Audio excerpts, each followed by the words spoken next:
Hey YouTube, jgreen302. Miscellaneous points 9. Probably should call this water, weather, security. So let's start with water. And I'm going to preface with everything I'm about to say with, I'm not an expert. I'm just like you. Just some guy sitting down, doing his job. Shit, shower, and shave, go to work, pay my taxes. I'm not a specialist in anything. So remember this when you hear what I talk about. Water. In basic survival, water is always your first priority. And so when I go through my thoughts, when I think about things on the subjects that I post about, I always start with water, ask myself if I got it covered, if anything has come up, and then I move on. But I always start with water, because without water, you're dead in 3 days. It's the first thing that'll kill you, other than a bullet. So water is a big survival issue with me, and I tend to pay attention to it. The subject is the West Virginia water issue. The river, the official cover story was that the chemical used to wash down coal leaked into the river and got into the water supply, and I think they had an alert out for about 6 counties. I found this very interesting. There was a couple of things that I picked up on that I just want to touch on. When that happened, some of the trickle-down effect, the byproduct, the domino effect of that problem was one of the first things that happened was the grocery stores, meat, deli, fresh produce, seafood, all stopped. Immediately, all the basic areas where they had to rinse, wash, the prep areas, stopped.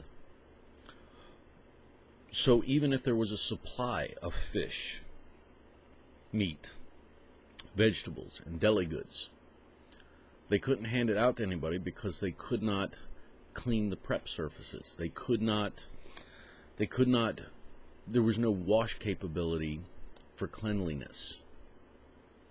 Instantly, most of the, what I think of as the perishable, because it was non-frozen, food instantly became unavailable. Thought I would mention that little point because that was an eye-opener. 2, this chemical got into the river, which was their source of water.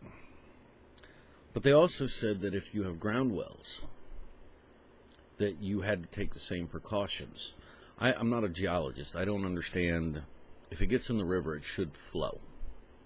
It should just flow. It's not going to stop and start seeping in 15, 20, 30 miles and get into the groundwater. But I could be wrong. So I monitored this. A couple things I found interesting. Mainstream media touched on it, reported, this happened. People aren't allowed to bathe, brush their teeth, cook with it. They had to be very careful. I noticed that nobody could get water into them. What water did come in had to come in to the hospital first. Walmart had to have security guards for the water because the water was being diverted to the hospital, which meant the people were left in the cold. And with all of our military, FEMA, and DHS capabilities, nobody could reasonably get water into these folks, which tells me the government can't help us. 2, I would add the power of Facebook. It's really interesting when you happen to have a few people that are on your Facebook news feed that happen to live in the affected areas, when you get to find out what's really going on what's really happening. And lo and behold, formaldehyde. Not this methyl ethyl terrible that they're washing the coal down with. Formaldehyde. Well, how did the government cover story fail to account for the formaldehyde? Interesting. Now we get into the subject. Water. What if this happened to you? What if your town's water came from a reservoir? What if your town's water is from a river? What if your town's water is from Lake Mead? What if your town's water is from a source like that, and somebody dumps 10,000 gallons of formaldehyde into your water source? If you've got a UV SteriPen, does it deal with formaldehyde? And I believe the answer is no. The UV SteriPen is designed specifically for microbiology, for the pathogens, for the microbiology that's in the water that can get you sick. And it kills it. The UV light breaks down the DNA's ability for the bacteria to reproduce. It kind of sterilizes it so that when you do consume it, it cannot just basically grow and get worse. It's like a one-stop sterilization function. But what about a Katadyn ceramic filter? One of the high dollar ones, $350. What about that filter? Does that filter handle formaldehyde or methyl ethyl terrible that's used to clean coal? Or what if the chemical was, say, from a paint company as part of their dye? Or what if it's some other chemical? What if it's isopropyl alcohol? Just something we understand. If you have a big Berkey and you fill the top with isopropyl alcohol, do you get pure drinking water in the bottom? No. You get something that's going to kill you if you drink it. This is the subject of water when I'm talking about this, when I observed the West Virginia issue. Part of my research, because this bothered me, my plans do not account for this type of water contamination. All my water preparations are based on microbiology. All the products out there are based on microbiology. Interesting. Looks like we've got a bad back door. Now, I have a quorum of people that I talk to. I got people all over the country, and we talk regularly. And I posed this question to a few of them. And the only way I can explain this is to quote, with the language, what was said to me. And they pointed out, these people are going to shit in the water, they're going to piss in the water, they're going to throw dead bodies in the water.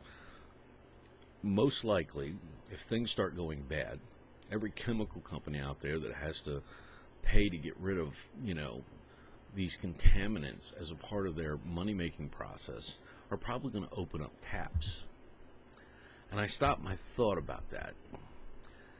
If suddenly the world goes a little apeshit, the opportunity to circumvent the law, especially with a lot of the companies, is a probability. It's not unrealistic to think that these people are like that. My point here is that DuPont was charged $50,000 in fines for going to one of their tanks and opening up the tank and letting it drain right into the river, and they immediately called the Department of Environmental Natural Resources or whatever, and just as calmly and politely said, we've had a leak, we need you out here.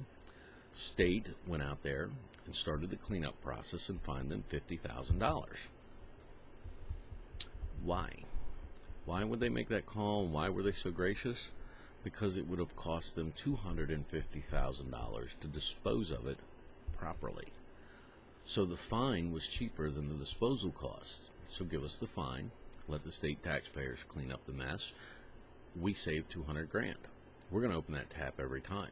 This is the real world, and this is with regular rules in place. Imagine what's going to happen when it gets bad.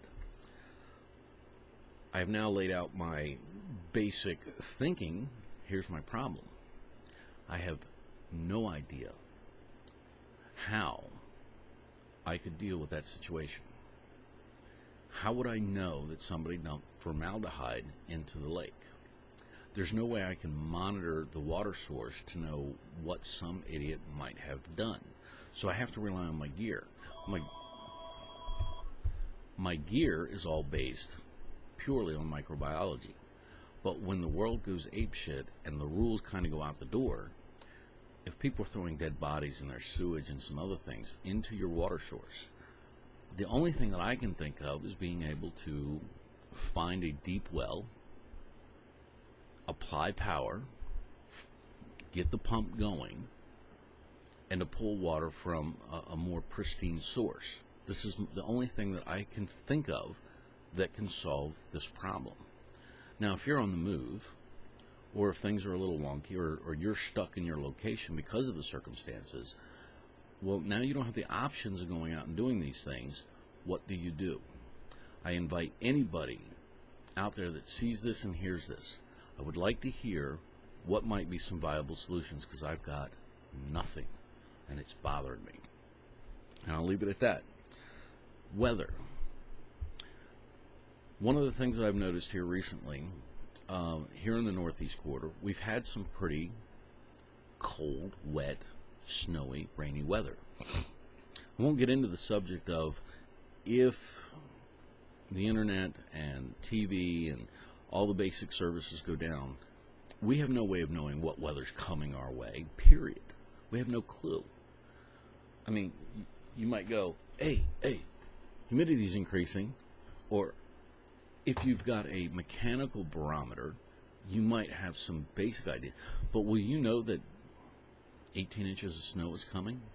Probably not. So in all this weather that's been going on, there's a couple things that I noticed. And for once, I actually think that I have some damn good experience. I can speak well to this subject. I have spent many years as an off-road enduro rider. All kinds of weather, all kinds of temperatures, riding a dirt bike through the worst conditions, in the woods, through sand, through everything. And basically, these enduro races were like 80 miles. It was an all-day race. And we didn't, it was like if it thunderstormed while we're running the race, hardcore. I mean, this is rocked. This include winter weather, blizzards, you name it. Here's where I can actually provide something of a valid and good tip. Take a look at your jackets. I want everybody to just stop and think about it. Okay, you know, I got my boots, I got my AR-15, I got my shit together, I got my bug out bag. You know, you got your gear, okay. What about your jacket and your pants? It's one of the most basic things imaginable, jackets and pants. Now I want you to think the long road, or, you know, something where you have to get out and it's the clothes on your back have to last you the next 6 or 8 months. All weather conditions, rain, snow, or shine, doesn't matter. And if it's 10 degrees outside and it's half sleet, half rain, half snow, and it's wet, you still have to go out and get firewood. You still have to go out and hunt. You still have to do whatever you got to do. Are you going to do that in jeans? Are you going to do that in your Boscov's jacket? Do you have what you need? And I'm willing to bet most people, based on everything I've seen, do not. They have certain things, but quality. And here's my point. If you would like to truly have what you need, I suggest you go and look at the motocross gear. Motocross or riding gear. Two very key points about this gear. One that I like the most is you can get the armored ones. The ones with the padding, you know, the plastic inserts. It's lightweight plastic. It's not bulletproof, but it's armor, and it's built into the jacket. And then on top of that, the jacket is built for 60-mile-an-hour riding in cold weather and rain and everything else. It's built durable. It's also built so that if you drop the bike at 60 miles an hour, it's designed to protect you as you slow down from 60 to 0 on asphalt. So it's very ruggedly built. The other thing, and I pulled this out, this is a Misc enduro riding jacket. It's waterproof, it's windproof, it's breathable. It has Velcro to keep everything tight. It's got weather seals down through here. It's got a mesh for breathing. It's got pockets. This jacket has been through 8 years of enduro racing. I've had it 5 years since I stopped doing that. I still keep this as my primary jacket. It looks brand new. It has been through crashes. It has been through sticks, branches, pricklers. It has hit rocks. It has done everything. There's not a single scratch or hole in this material. This is a 13-year-old jacket. It looks like I bought it 2 months ago. It has served me in everything. Cold weather, winter weather, I don't care what it is. If it's ugly outside, this jacket has been it. It has held up to everything. I'm not telling you I think this is good. I'm telling you I know that this is good. Zippers, everything. Beautiful. The only thing it's missing is the armor. This material, this purpose-built gear, that jacket and the corresponding pants, and I can go through a winter. I can layer everything else I want. I'll never get wet. It won't develop rips. It is durable. It'll go through the worst and harshest conditions. It does have some problems. If you're walking around in a blue jacket in the middle of a white forest, you're going to stand out. Is it practical to think that you're going to have camo gear for everything with that kind of durability? The answer is no. You're going to have to vary some things. It has Velcro straps for all the pockets and the sleeves and everything, and the material does make noise. Well, yes, these are some problems. But the first priority of your gear is warmth and to keep you dry. Because in the temperatures and everything that we've experienced, if you went out there and you've gotten wet, you're dead. You are going to have to get out of those wet clothes. You're going to have to get near warmth, or you're going to die of hypothermia. The first trick is to not get wet. If you can stay dry, you can stay warm. Durability. That jacket, if it was the only jacket that I had, a year from now, I would still have a good jacket. How many of your jackets could you sit down and honestly say, I can wear that thing every day, chop wood, hunt, fetch water, do anything I have to do, and every day that jacket's going to be in that good a condition? And then on top of that, if shit gets violent, wouldn't you rather have an armored jacket than a normal jacket? Because if they don't have a gun, they might have a bat. And I'll tell you what, I don't want to get hit by a bat, but if I do get hit by a bat, having that armor is the advantage. That's the difference. And it's commonly available. It's motorcycle gear. And I can tell you the shit is rock solid. Just thought I would mention that with all the other things that are going on. And by the way, that was a Misc Enduro jacket. It's for off-road, cross-country, backwoods, purpose-built, and they're about $90 to $100 a piece. In that ballpark. Talk about money well invested. That jacket is #1 priority gear for me, and I'll leave it at that. Last thing I want to bring up, I've been doing a little homework on some side projects, and one of the things that I came across watching Troy's off-grid project, who's now in Australia, and I'm waiting for the guy to get back, introduced me to a product of Mr. Beam's LED motion sensing battery-operated gear. I actually picked up one of the spotlights and took it out to the farm and checked it last night. It's been through snow, sleet, horrendous rains, high winds. It's been up for about 5 months.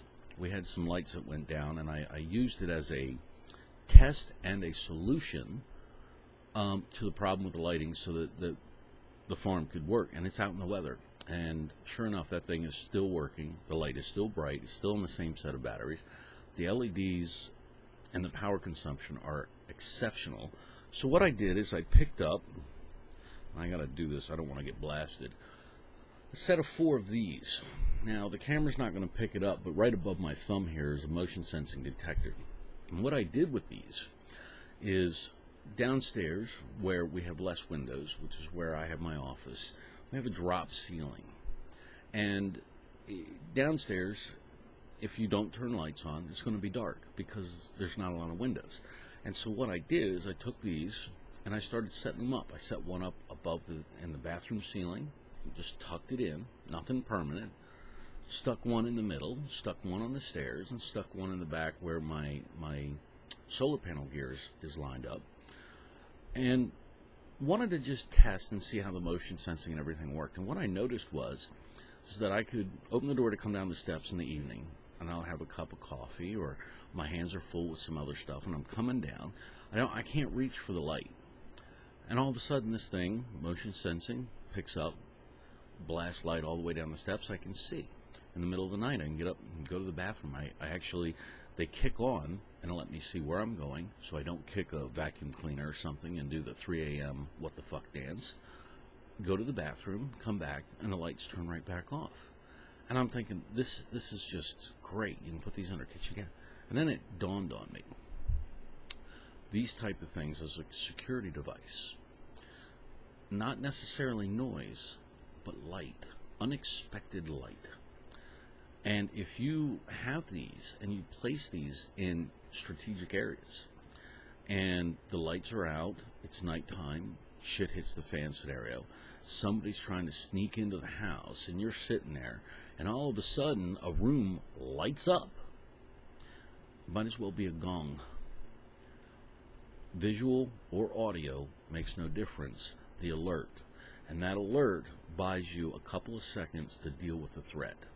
And for a pack of 4 to have these at my disposal, all of a sudden I started seeing the security beauty of one of these things. I mention this because if you're pulling a 24-hour guard and you have put yourself in an area where there's 2 or 3 approaches, you've got one guy on guard while the rest are sleeping, and you're going to get bored. And if you're sitting there, and all of a sudden, you immediately know you've got something to pay attention to. It's quiet. It's startling. If you are somebody who is using the night in stealth to gain the advantage and you suddenly lose it, you have a go, no-go decision to make immediately. Same with an audio alarm. But for $30 for 4, which will last almost a year, not a bad choice. The only problem with these, they are not outdoor purpose built. This would be for indoor use. But I thought I would mention it because having played with these for the last 2 weeks, definitely liking the options of what these, the capabilities and where I can use it. So I thought I'd mention on these 3 subjects. I've been busy with a ton of other things. These were the 3 key ones that I wanted to make a video about, and somewhere when life gives me the opportunity, I'll put out some more. The only reason we got one out today, the economy is so good I got furloughed today. So I'm taking a furlough day where I'm not allowed to work and not allowed to get paid, and I figured I'd put the video out. I don't even want to start with the economy. But otherwise, thanks for listening.